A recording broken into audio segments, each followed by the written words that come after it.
గద్దె దించి ఎర్రకోట మీద 3 రంగుల జెండా ఎగరేసి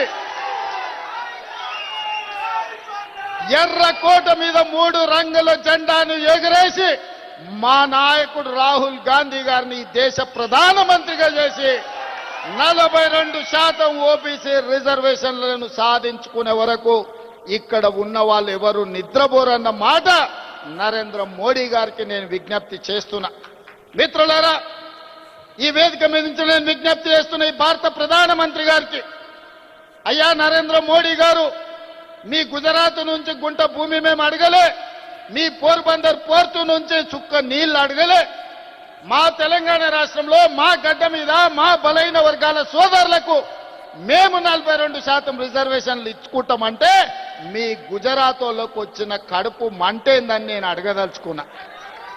ఇవాళ మేము గుజరాత్లో అడగలేదే, మేము ఉత్తరప్రదేశ్లో అడగలేదే, మేము మహారాష్ట్రలో అడగలేదే, మేము మా తెలంగాణలో 4 కోట్ల ప్రజలం నిర్ణయించి శాసనసభలో బిల్లు ఆమోదించి విద్యా ఉద్యోగాలలో రాజకీయాలలో బలైన వర్గాలకు 42% రిజర్వేషన్ ఇవ్వాలని ముక్త కంఠంలో 4 కోట్ల ప్రజలు విజ్ఞప్తి చేస్తే మా ఆలోచనలను మా బిల్లులను తుంగలో తొక్కే అధికారం మీకెవరిచ్చిందని నేను నరేంద్ర మోడీ గారిని బీజేపీని నేను అడగదలుచుకున్నా.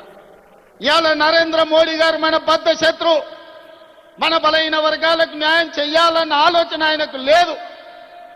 ఆయన ఆలోచనలు ఎట్లా ఉన్నా సరే ఆయన మోచేతి నీళ్లు తాగే కిషన్ రెడ్డికి రామచంద్రరావుకు బండి సంజయ్కి ఏమైంది, పొయ్యకాలం వచ్చిందా అని నేను అడుగుతున్నా.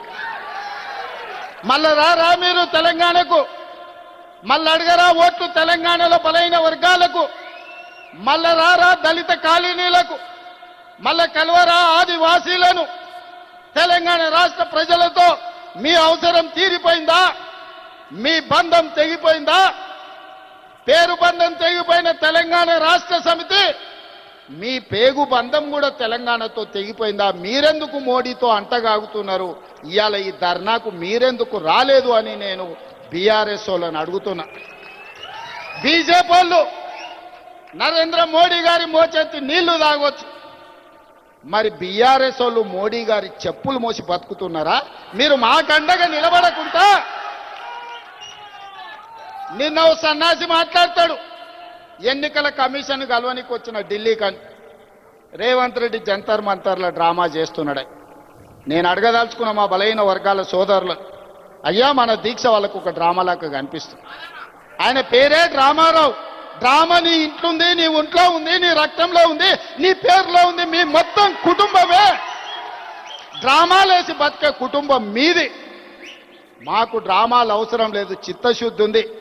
అందుకే ఫిబ్రవరి 4, 2024 నాడు మొదలుపెట్టి ఫిబ్రవరి 4, 2025 నాడు సరిగ్గా 365 రోజుల్లో బలైన వర్గాలకు సంబంధించిన ప్రతిపాదన నుంచి బిల్లు ఆమోదం వరకు సంవత్సరం తిరిగే లోపల చేసి 100 సంవత్సరాల సమస్యకు 1 సంవత్సరంలోనే పరిష్కారం చూపించిన మంత్రులందరి వేదిక మీద ఉంది.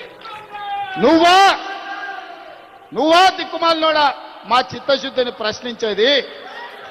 నీ దిక్కుమాలిన మాటలు, నీ దివాలకోరు విధానం, బండకేసి కొట్టినా 100 మీటర్ల గోతి తీసి పాతి పెట్టిన మీ బుద్ధి మారలేదు, మీ ఆలోచన మారలేదు.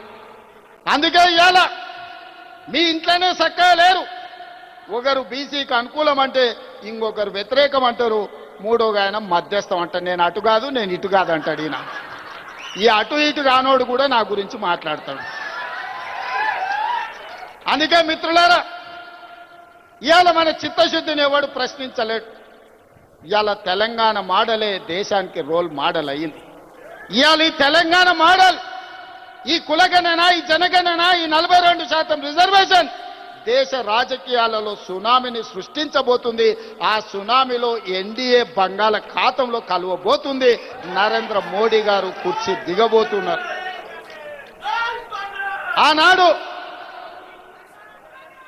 గుజరాత్లో జరిగిన దుర్ఘటనలతో అటల్ బిహారీ వాజ్పేయి గారు నరేంద్ర మోడీ గారిని ముఖ్యమంత్రి కుర్చీ నుంచి మారుద్దామనుకున్నాడు.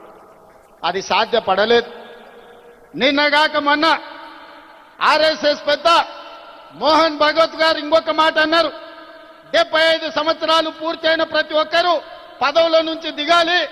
మేము లాల్ కృష్ణ అద్వానీని, మురళీ మనోహర్ జోషి గారిని 75 సంవత్సరాల నిబంధన పెట్టి వాళ్ళని ప్రధానమంత్రులను చేయలేదు. కాబట్టి నరేంద్ర మోడీ గారు కూడా రేపు సెప్టెంబర్ 17కు 75 ఏళ్లు పూర్తి అవుతున్నాయి, వారు ప్రధానమంత్రి పదవి నుంచి దిగాలి అని వారు చెప్పారు. కానీ నరేంద్ర మోడీ గారి పరమ భక్తుడు నిశికాంత్ దూబే గారు ఒక మాట చెప్పారు. నరేంద్ర మోడీ గారు కుర్చీ దిగరు, 2029లో కూడా ఆయననే ఎన్నికల్లో ప్రధానమంత్రి అభ్యర్థిగా ఉంటాడని.